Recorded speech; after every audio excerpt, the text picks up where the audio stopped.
marketing. Whether you're a small business owner or a savvy entrepreneur, getting your message across in today's digital world can feel like navigating a maze. In this episode, Jim and Ryan are joined by online marketing expert Ashley Avis to decode the secrets of digital success. From crafting compelling content to harnessing the power of social media, Ashley shares the tools and tactics to help your business stand out in a crowded online marketplace. So stay tuned.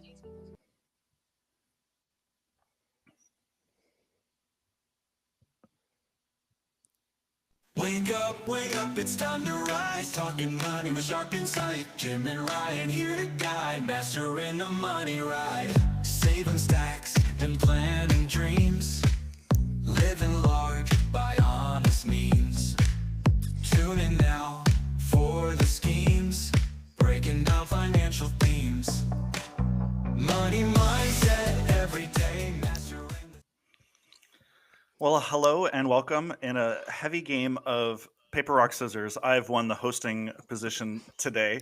It went down to the third round. Jim tried to go best of seven, but I said, nope, Jim, that's it. So I am your host today for the Money Mindset Mastery podcast, and my co-host today, Jim. Jim, how's it going?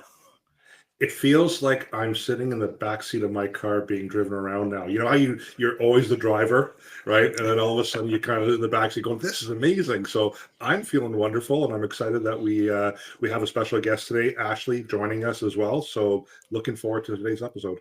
And that's right. And I saw Ashley shaking her head a little bit as I was dancing because before we started this episode, we were having a great debate on NSYNC versus Backstreet Boys. Now, we won't reveal the answer to that because we want to make sure that you reach out to Ashley directly to find out what her opinion is on the two groups. So, with that being said, yes, I'm excited. The powerhouse world of social media.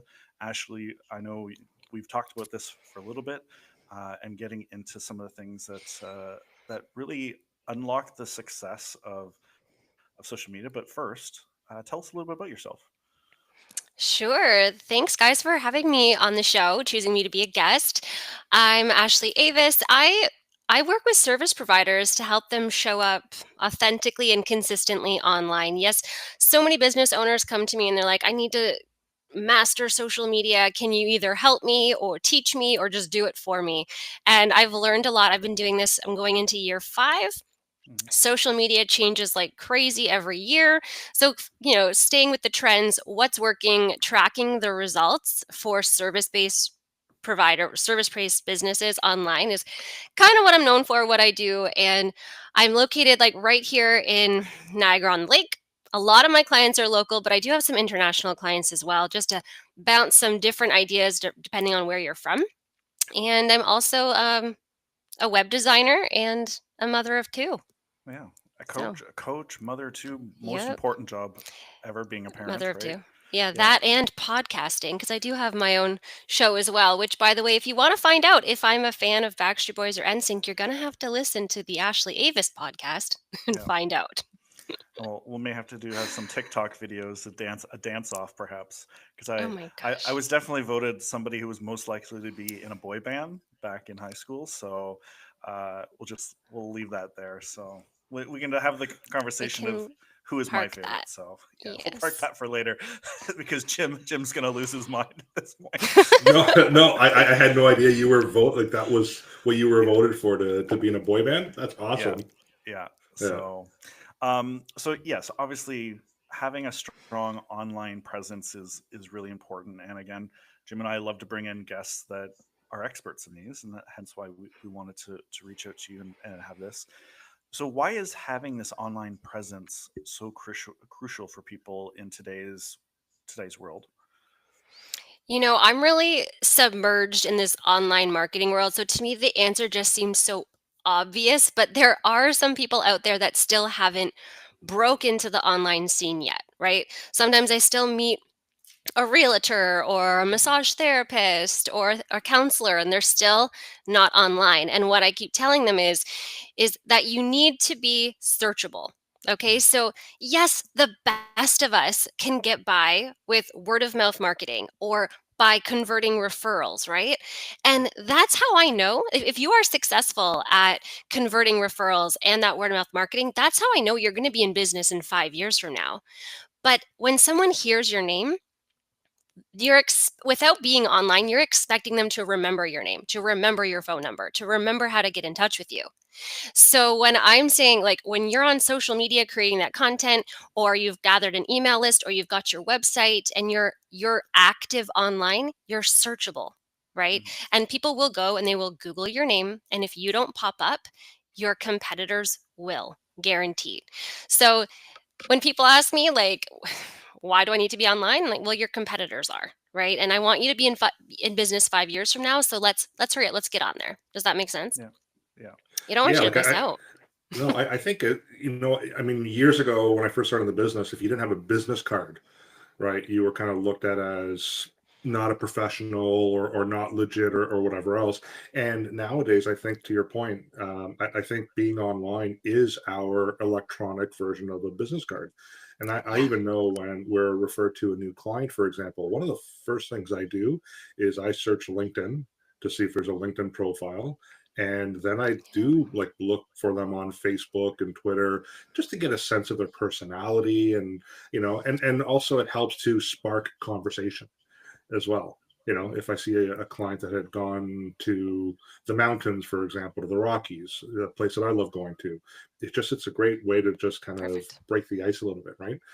Totally. So I agree. And even when I see websites that look, I don't know, a little bit cheapish, right? That for whatever reason, it just kind of throws me off a little bit as well. So Yeah. maybe you could talk about that too, just the type of content that's out there and how it's presented, to the world, essentially. Sure.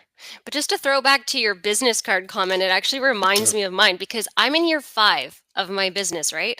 And I just got business cards like a few months ago. It's when I met Ryan, actually. I was my first time handing out business cards. And funny enough, the only thing I really wanted on it was my QR code, which you scan it and it takes you to my website, which is what I actually want people to go on, anyways, right? I have Yeah. some, it's funny that you said, like, sometimes you creep, your Mhm. potential leads or customers, right?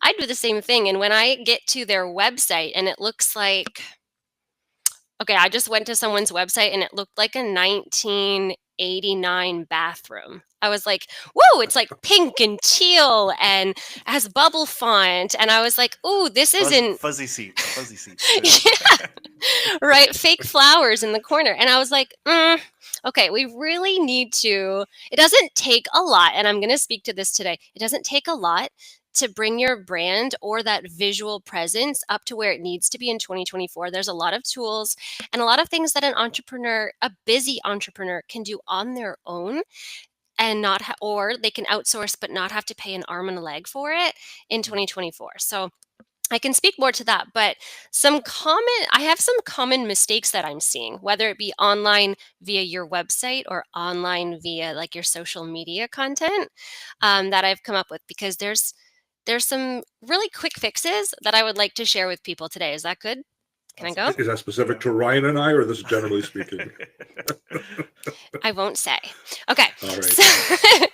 So one of the first like common mistakes I see is that people are creating and drafting their content, whether it be their social media post and their captions, even their emails or their copy on their website, and they're forgetting that marketing is about being searchable, and they haven't come up with what their keywords are yet. Okay, so when I say keywords, what do you guys think? Not to put you on the spot. Words that are going to Keywords. attract attention. So like action words, I guess, is what I'm Okay. thinking. So Like TikTok dancer, they'll find Ryan. yeah, yeah, Definitely. yeah. Definitely probably will. So the keywords to your industry, maybe, perhaps. Yeah. So, like, if you look at your business and someone were to type in a few things, maybe it's a few words, like a phrase or some major words of the things that you offer and you do, and you didn't pop up in Google, you'd be offended. Okay, so when I work with my clients, I'm like, okay, what are those keywords that if someone were to search it, you would want to pop up? And there's going to be industry standard keywords, there's going to be some specific ones for your niche, and then maybe some just additional ones that really highlight your unique value, what makes you different. So I work with my clients to make sure they've got a list of at least 20 keywords or phrases that we can use on repeat in their messaging, on their website, in their social media, in their videos, just so that we are checking that searchable box. Because ultimately, what we want to do is get in front of people that are looking for us, that we are like can be the solutions to their problem. What are they typing in to search for us, right? If you are missing things, like if I were to promote myself all the time but never use the words social media manager or web designer, Mm. I'm not going to pop up. So I just like to talk, like that's a big key thing is like I will be following you forever and I still won't know what are your services, what do you do? I'm not talking about you guys specifically, but have those 20 keywords. And then also when you're stuck on what do I post today? Be like, well, you can always look at that keyword list and be like, is there something I haven't talked about recently? Right. So that can also help you come up with content ideas. And it's all based on I want to be searchable. So what are those words that I need to repeat often? Right. And then what I am actually talking about here is SEO or search engine optimization, which as a web designer and a copywriter, I want to make sure that if I'm creating a website, it will pop up in the Google search tab, right? You want to have a website that's searchable. So having as many keywords on a website as possible is smart and strategic, but that is also how social media is working too. Gone are the days where you're going to get found because of a hashtag. And now what the algorithm is doing is actually indexing our content, our captions, looking for those keywords too to help put our content in front of people that want to see that content. So that's like mistake number one is not really considering like how is my content searchable, right? Not having that list of keywords maybe on a post-it note somewhere close by or printed off somewhere pretty that you can reference often. Good tip. Does that make sense? Excellent tip. Yeah. I Yeah, actually Yeah. took note of it already. So There you go, right? The second mistake, and this one you'll start to notice this too, and I don't think you guys are guilty of this, but second mistake I see is that people when they start posting online and they're taking the selfies or the videos and they're posting and posting no matter what platform they're on, the mistake is that they're making their content all about them. Okay, so me this, me that, or all of their captions start with the word I and they tell a story, but it's really just maybe it's ego based. Maybe it's a positive review of 5 stars. Maybe it's what they had for breakfast that day, right? And it almost feels like, that influencer culture. But what influencers are doing really well is they're able to convert, right? As mhm. service providers, we don't have to be that influencer that's like me, me, me, me, me. Instead, the best marketing that I can recommend in terms of messaging is all about your next client. So I read this book. It's right here on my shelf, Building a Story Brand by Donald Miller. I always recommend this book to my clients who don't see that obvious shift that they've been talking about themselves for a long time. And instead, they need to start making the main character of their story be their next client who needs to feel seen and heard and understood in order to lean in and feel some sort of connection with you, Mhm. which would start then that process of them wanting to hire you or buy from you, right? So they use this reference a lot in the book, but I love repeating it. So if your content or if your brand's story was a movie like Star Wars, okay, your ideal client, have you seen Star Wars? Yes. You look like you have. Okay. So if your main character is Luke, okay, then you are who? Who do you think you are? You're not Darth Vader. I'm just going to tell you that. Okay. Luke is the main Hopefully character. Yoda. Yes, you're Yoda. You're right, Ryan. So like your content needs to be from the point of view of Luke, who's starting off as this pathetic teenager on Tatooine, and he's gonna go and eventually become some badass Jedi. There's a big transformation there. He's got his struggles, but he is not able to become that badass Jedi until he meets that ultimate guide, which is Yoda. So I tell people, how much do you see Yoda in the Star Wars series? And how much do you see Luke? And I'm talking about 4, 5, 6 here, the important ones, okay? So you see Luke a lot, which is what your content needs to be like. Your content needs to be from the point of view addressing the struggles and the values and the transformation that your client can get. And you're just every once in a while, you sprinkle in that post about you. Hi, I understand how you feel. I've felt that way before, and I'm going to help you become that badass Jedi. So, a lot of times I'll be scrolling and I'll see those service providers. Sometimes they're realtors, I'll just say it. And they're like saying, hey, look what I can do. Look what I can do. Look what I can do. Instead of, hey, I see you.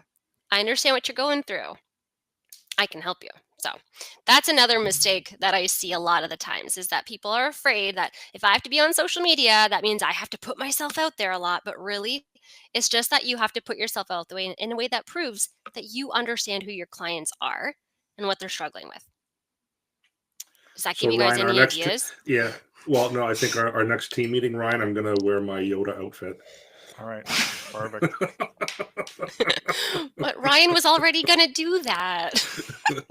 Well, he's my Jedi. Oh. I am Luke Skywalker, and my son is Walker, so it just all fits. Yeah. So There you go. Oh, that's really cute. So, yeah, are there any like mistakes that you guys are seeing out there or things that you want me to speak to? Social media. I don't know about specific mistakes right now. I'm going to maybe go off a little bit here. Where I notice a mistake is as simple as an email address, right? When I get someone who says they're a business, they're a company, they offer a service, and it's abccompany@gmail.com, that throws me off as well. I know that's not social media. I know it's not a website. But I see that and I'm like, I don't know if I really want to do business with that company because they don't even have like a proper domain. And, so that's something that I think is a common mistake for sure. Yeah. It took me a while to figure out the importance of having the email address with the domain at the end. And for people out there that are watching right now and they're not tech savvy, and it is like your business at gmail.com still, maybe we're just lost. We don't even know how do we get that inbox, right? How do we link our domain to our inbox so we can do that? And that's the kind of thing that can make a lot of us just turn the other cheek, like, oh, I'm just going to ignore that. I don't know. I don't speak tech talk, so I'm not going to do it. But you'd be surprised how easy it is these days to just Google it. But I can remember back in the day when my son was born. So actually, Ashley Avis Marketing is my second business, and I've been doing it for 5 years. But my first business was Ashley Avis Yoga because I am a certified yoga teacher. And after I had my son, who's 9 years old now, I decided I was going to start teaching yoga privately and have my own yoga studio. It took me a while to realize, like, I actually really loved marketing the yoga studio more than I liked, actually running the yoga business, hence my pivot. But that's a whole other story. But I can remember back in the day, I was sitting there and I wanted to start my email list. I knew that I wanted to get people on my email list because when you email them, it's algorithm proof, right? You don't have to fight the social media algorithm people to see your post about your classes. You can send an email and everyone will either see it in your inbox to open it or see it in your inbox to delete it, right? So I was like, I'm going to do it. I'm going to grow my email list. It's going to help with my marketing. It still can, by the way, help with your marketing. I'm a big fan of email. But I remember I was sitting there and I didn't know how to Google or what the word was to Google to make an opt-in form. I didn't know it was called an opt-in form. So I kept Googling, how do I grow my email list? That didn't work. I got all these strategies. I'm like, yeah, I know the strategy part, but how do I actually make where you put your name and email address in? And it wasn't getting me what I needed to get. So eventually I listened to a podcast and the answer hit me like weeks later. It's called an opt-in form. And like you're sitting in front of someone right now who is not tech savvy, but I have built over 75 websites and grown over 35 email lists for different service providers. And now I'm like realizing there is some jargon out there, yes, but it is so much easier today to figure out those techie words and that little techie stuff. Like, don't let it intimidate you, because if someone like me can do it, and it doesn't take me 5 years to figure this all out, but if someone like me can do it, you can do it. And that has been a lot of like the mindset that I've brought into my marketing business and that I've delivered keynotes talks about is like, if other people can do it, you can do it too. And like, thank goodness we have Google to Yes. help us out. And what about AI? Yes What or no? about AI for helping you figure out tech talk, or my actual opinion on AI?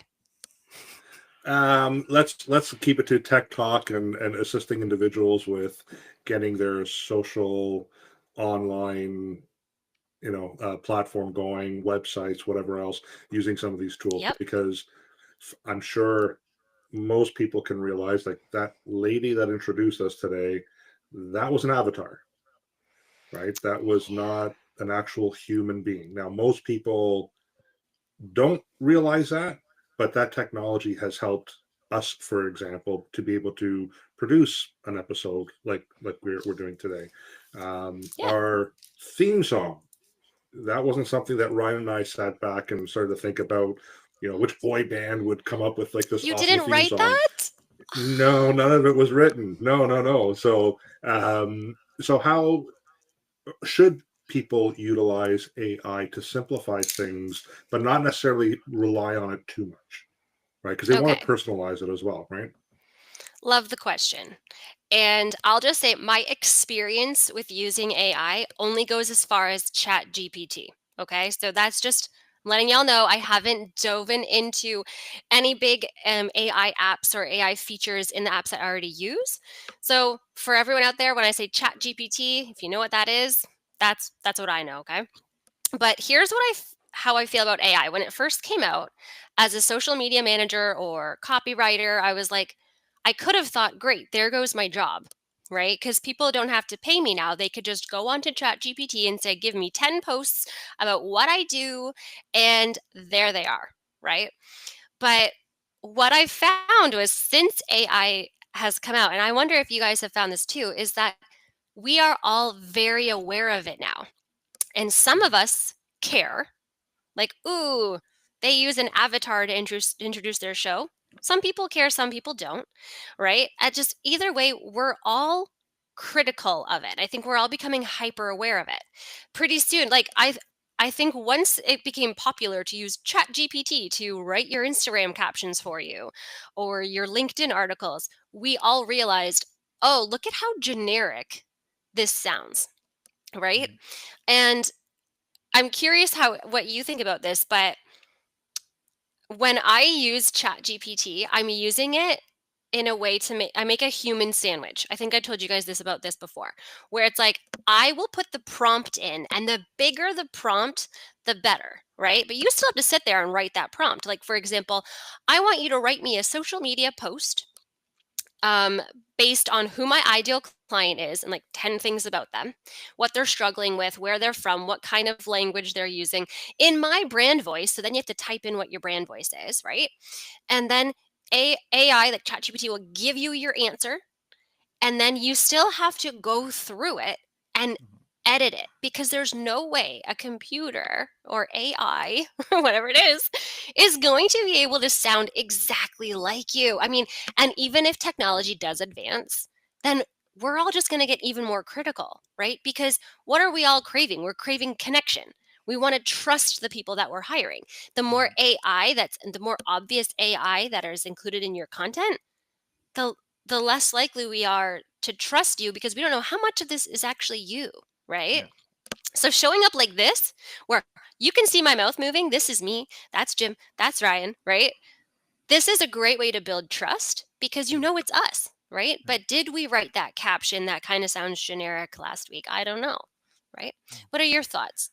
AI will never figure out my humor. That's what I know so far. So if it's not feeling genuine for me, as I look through and I try to use ChatGPT a little bit too, and to help create a spark in my brain. But I think that's what it Yeah, comes down to, is the genuineness and the relationship that you're trying to create with whoever your ideal audience is or ideal client is yeah. not going to come through with it yet. Although Terminator I 2 know, shows right? otherwise, right? So, but it's a great tool to help navigate a little bit. And Yes, again, it's here. It's here to stay. not So going away. either avoid it, or you know use it. So Yeah. yeah. Like, I don't think anyone needs to come out and say, like, I'm never using AI, and then that's gonna, like, oh my gosh, we love you because you promised to never use AI. I don't think that needs to happen Mhm. in order to build loyalty. But there are some fun ways you can use it. Like, for example, I sometimes I'm in a rut and I can't creatively think, okay, I can never creatively think of good titles for things. Mhm. That's why my podcast is called the Ashley Avis Podcast, because I couldn't think of anything. I'm like, I'm just going to put my name on it, right? But sometimes I can give me 10 really funny titles for something like this, and that'll Mhm. get my mind at least like turning again and like my mind spinning. But I also saw something really funny about a mom who wanted to write a letter to their kid's teacher, Mhm. and she said, "Write a letter to my kid's teacher about this, but put it in the voice of Moira Rose from Schitt's Creek." Mhm. And that was the funniest letter I ever read. Like, you Yeah, can you can have some fun with it, right? Yeah. yeah, yeah. I think it's been very useful for with process for us, right? For example, in Yeah. order for us to complete the production of our podcast episodes, it used to take me 6 to 7 hours because of all the social media posts and the editing and whatever else that we did as well. And now it's down to about 3 hours, right? Because there's a lot of things that has been automated Yeah. in terms of ideas. I mean, I'm not a creative thinker. I'm a musician. I play music. I can think that way creatively. But in terms of the written word, whenever I've written something down and I've sent it to my business partner to say, "Hey, can you take a look at this and make some adjustments?" The only thing that stayed the same was "Dear client." Everything else was Oh. changed, right? Because that's just not my strength. However, using some AI would kind of help you get started with a rough draft and then Mhm. help you personalize it, right? Yeah, human But sandwich. Perfect. absolutely. But in terms of content, one of the things that I've definitely have seen as a trend over the last 5 years or so is video. A lot more video. So, for example, even on the SEO side of things, my understanding is if your website has video in it, that chances are that's going to be prioritized over a website that doesn't have video. Um, is that correct? Incorrect? That's just from my understanding, but I'm not sure if that's accurate or not. I don't know, that's such a specific question because there's so many factors that go into how a website can pull traffic that I've never had a client get exponential amount of clicks to their website because they hosted their video content on it. Okay. But like you, like I host my audio, the audio of my podcast on my website to help me get those extra clicks to it. But I've never, the one thing that I do say to my clients too is if you do have video to visually represent your brand, say on your homepage, right? Just keep in mind, like it's going to keep people on your website longer to watch it. You know, it can be a really great way to introduce yourself and build trust right away. Yeah, but it also can load. It could take a long time to load and mess up your mobile versions. So there's pros and cons I see, depending on how simple and how streamlined you want your site to be.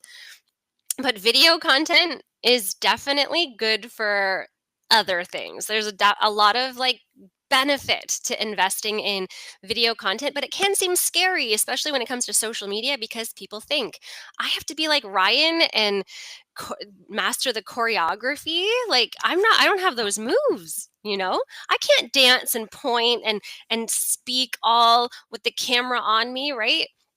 A lot of my clients can't, but It video takes is time. it takes practice. It Right, Ryan? requires So maybe you should alcohol, give us Ryan, right? tips. Yep. Tequila. But a lot of my clients will come to me, and just to reel it back to social media, they ask me things like, how do I get that engagement? Or how do I grow on these platforms? And it's hard for me to answer that question if the client isn't willing to collaboratively, did I say it right? Collaboratively? Yep. It's a hard one. Create that video content with me, Yeah. right? You want to talk about it? I mean, one of the questions we had on here for content tips was like, how do I increase my engagement? Right? Yeah. People Yeah. ask me that all the time. Do people, you want to know? How do you increase your engagement?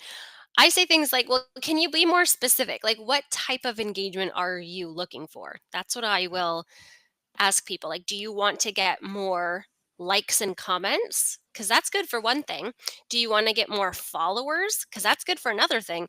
Or do you want to actually get sales? And Mhm. depending on what type of engagement you want to get, that type of video or that type of content is different, and it's going to serve a different business aligned purpose for your strategy. So, a lot of what I do with my clients is I'm not just going to come to you and say, okay, you want to be online? You want to be on social media? Okay, well, let's start posting 3 times a week and they're all going to be videos. No. First, what I do is I ask them, like, what is your business goal? And if we were to invest this time and effort into social media, what are the results you want to get? What is the key performance indicators? Okay, I have to be able to measure the success. And they say, I want more engagement. I'm like, okay, what does that mean? And a lot of them think that it's likes and comments, right? Likes and comments on Instagram, Facebook. You can get likes and comments on LinkedIn, TikTok, right? So I'm like, okay, likes and comments, what do those actually do? Or what do those indicate on an account? Like, what gets you the most likes on your account, whether it's your business account or your personal account? Um, For that's me, it's hard to personal say. stories. For me, it's personal What? stories. Often Personal personal stories. stories. Uh, when I'm sharing pictures or personal stories of things going on in my personal life, I don't do a Yep. lot of stuff when it comes to my own personal social media. Yeah. But it's that's the thing that captures lots of comments and likes and hearts and thumbs ups and whatever else Oh, new definitely. is going on. And I don't really follow that. So, but on the business side, I guess for us, I think for us it was just about putting out more content so people knew to educate themselves, right? Okay. And when it comes to the podcast, um, it's just about making sure that they know that there's not always one strategy because I always find, especially in our business, this is the way you have to do it, and that's it. That's the only way of doing it. But that's not Ooh. true. Every person is different, and so that's why our content is so different from podcast to our short reels to what we talk about with our clients. Is that there is so much to know on the financial side of helping people achieve their goal, whether it's coaching them to understand their behaviors or it's helping them in retirement. There's and different stages those people are at.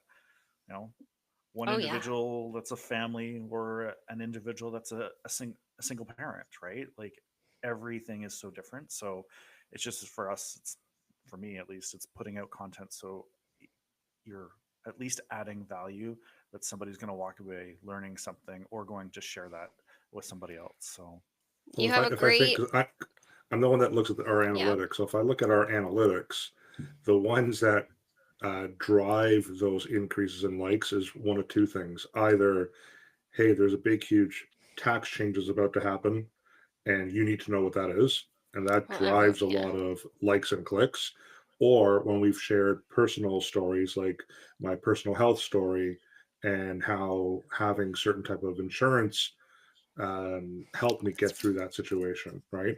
But whenever we talk about things like financial planning, RSPs, retirement planning, there's just so much content out there. Like we don't really attract a lot of attention with that type of content, right? I don't know why it's so sexy. yes, It's I like, know. yeah. Okay. Makes you want to Okay, what I'm dance. hearing. Yeah. Ooh, I'm gonna like go in down this rabbit hole. Okay, here's what I'm hearing. Okay, and this is what people notice all the time. Like Ryan, you said at the very beginning, what gets you the most likes and comments is usually that personal content or the selfies, the picture of you with your kids, your morning coffee, and your stories. Like the likes and comments are usually coming from your current followers who are your loyal fans, right? So when my clients come to me like I want to get more likes and comments, I'm like, okay, so you want to retain your current followers, especially if you're following your clients, right? You want to retain them. You want to make content for the people that you already have. And if that's the case, they're like, yep, that's what I want to do. Then we go for it. We post the selfies, we post the pictures of the kids or the puppies, and we get the likes and comments, right? If this is you listening or watching right now, and you are somehow watching this before Halloween, Post a selfie in your Halloween costume, your engagement will go up. Okay. But then Jim, you said something else. The ones that get you the most link clicks. Okay. That's a different type of engagement. When someone's clicking your link to go to something extra. So maybe it's from a short form social media post, like an Instagram post about this episode, right? And the link that they click will get them off of Instagram and onto where they can watch the long form content. Maybe it's on your website. That is technically a sales post. Okay, something that asks someone to get off of the app that they're currently on and go do something, whether it's consume this information, join my email list, get my free guide, go to my website, contact me, even DM me. That is sales engagement, right? It's asking them to do something to get them into your ecosystem for your business. And that type of content is very different than loyalty content. Right? You have to deliver the value. You have to be a little bit more analytical. You have to have that very clear call to action.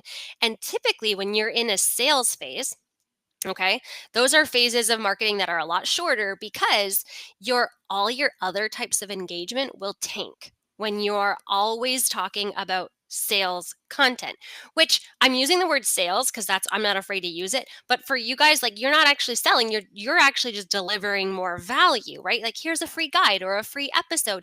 You're not selling anything. There's no call to action to buy, but it's still getting people off of the app and redirecting their attention. That is a type of sales, right? And then what we were talking about before with the video content, or for the client that says to me, well, I want more engagement.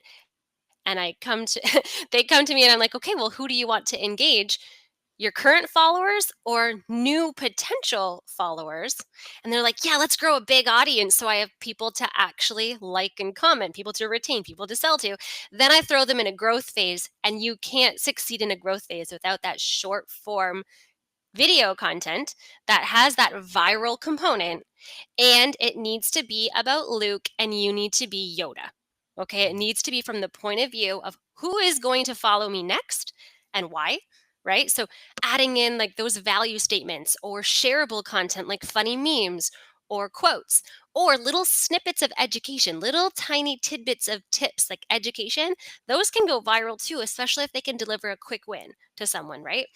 So those are like the three main strategies I will put my clients in: growth to help them grow a following that they can engage with.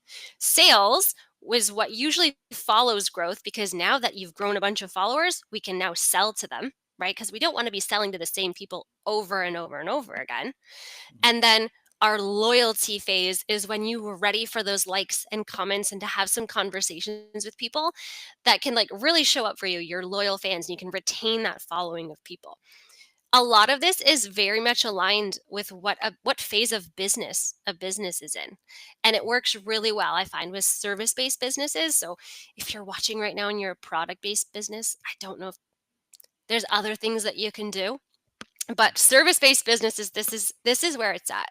This is the type of strategy that I find is working with my clientele right now, no matter if they're in Canada, right here in Niagara, or they're international, like in the US or in the UK.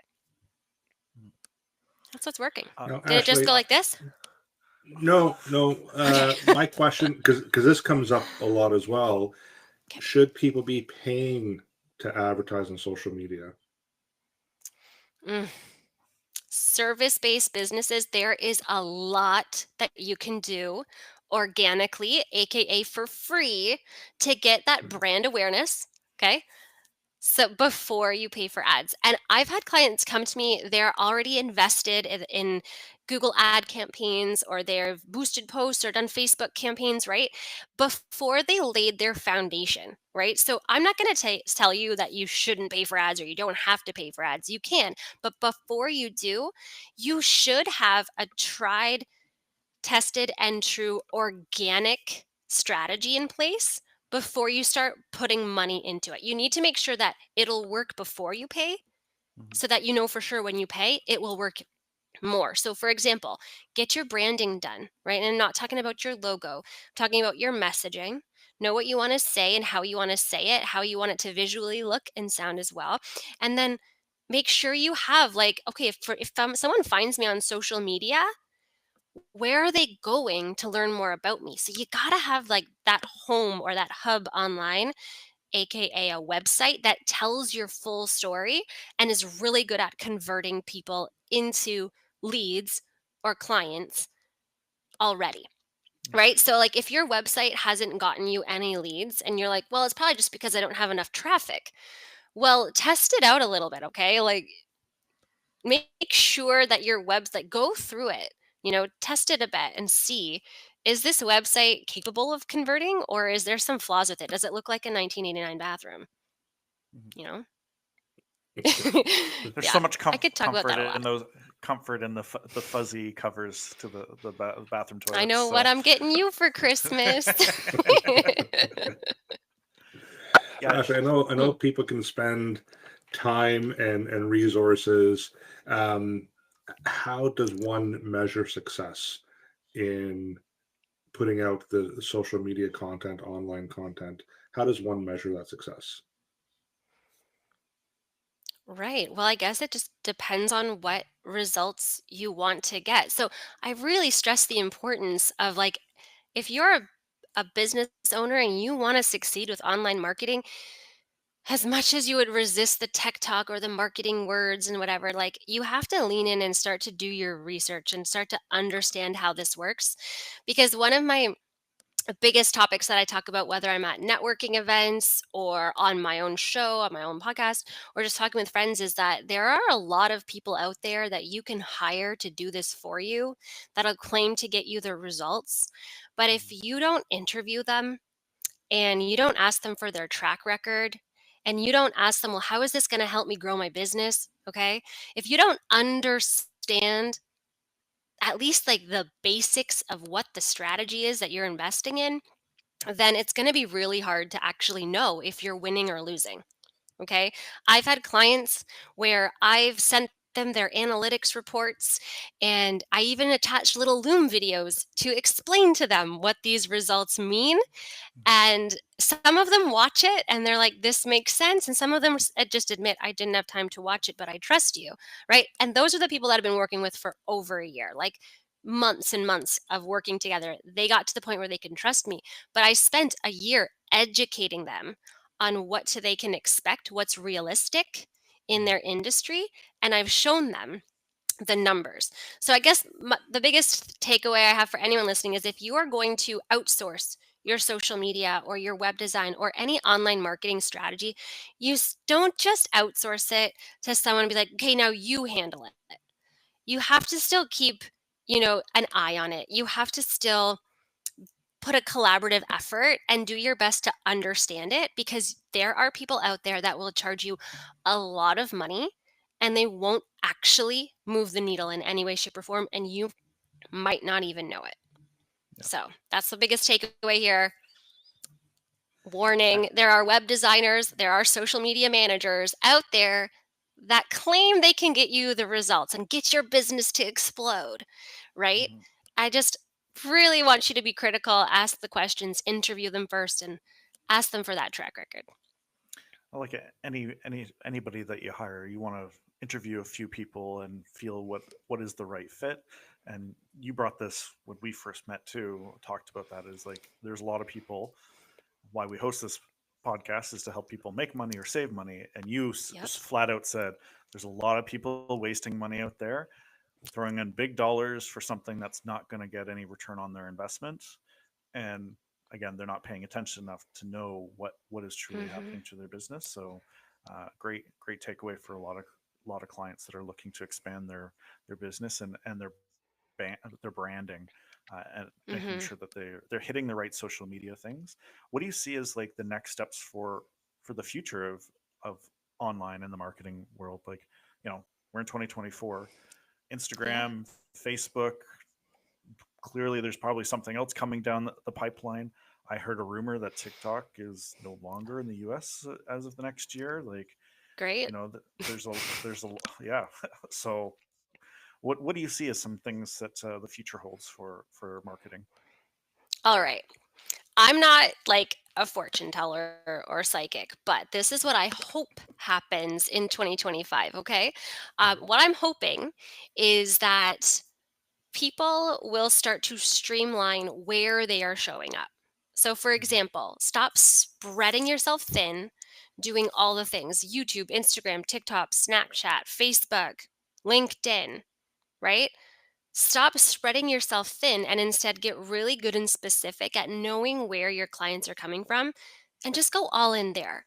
And imagine the freedom we'll all have just knowing that, okay, you know what, I'm only going to focus on these two because these are the two platforms that are moving the needle for me, and you get really good at it and you get do more of what's working for you and leave the others behind. Even if you were getting minimal results, like results are results from the other platforms, it's okay to say no. I'm only going to focus on the ones that are working for me. I would love that. Okay. Yeah. And then another thing too is I really hope, and I'm seeing the trend already from 2024, I really hope that long form content becomes a thing again. Okay. And as I'm doing this, we are creating long form content right here. There has been value in this episode, right? We are teaching people, we are offering ideas. And I find that when you're in short form content land, we are addicted to the reels and the TikToks.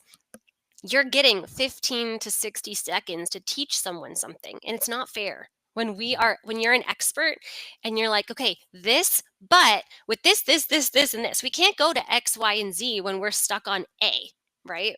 So I'm hoping that long form content will rise back up, and we'll see a lot more views, a lot more downloads of things like YouTube or blogs or podcasts, where people who are actually interested in what we are experts in will start to consume, and that then will build that loyalty and that trust and convert for us too.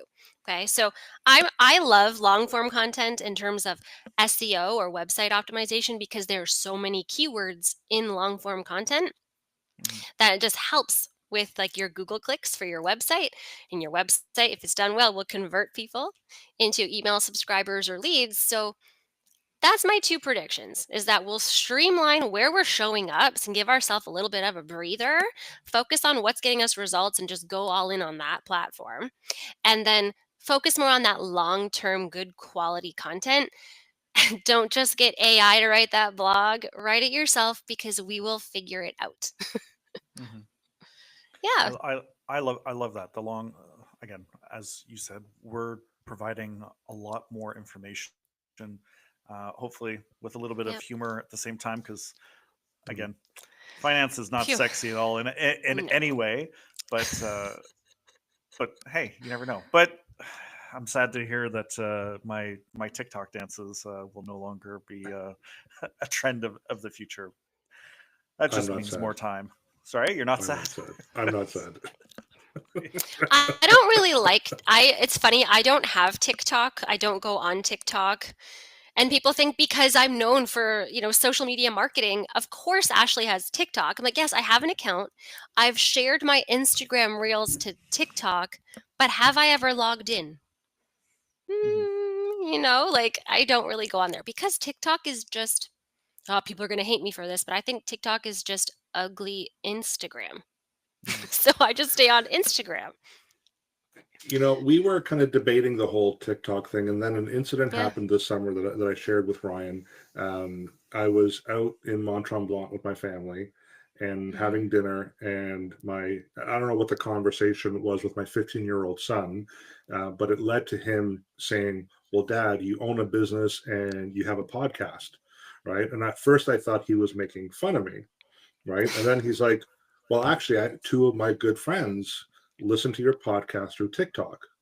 And again, I thought he was making fun of me, right? And he's like, "No," he's like, he goes, "I'm serious. They want to learn about investing in finances, so they found you on TikTok, and now they listen to you on YouTube or on the podcast." And I thought, for me, that was a measure of success, right? Knowing Yes. that two 15-year-old boys are actually listening to some older, I won't say the word, gentlemen, let's say, and they're listening to us because they want to learn about investing and prepare for Yeah. the future. That to me was a successful moment, right? Or other times where Ryan and I have talked to clients, because we don't really know who's listening or who's watching, right? We just Right. know numbers, but don't know specifics. And we'd have a client comment and say, you know, we listened to this one episode and this is what you talked about, and we never thought about that. So now we've talked to our kids about it, you know, and we're like, okay, that's great. You know, our content is working, it's resonating with people. So just on a personal story point of view, for us, that feels good knowing that they're listening, they're Definitely. learning, right, and they're taking that information with them. So I think we need I to love start to that. kind of wind this down a little Yep. bit.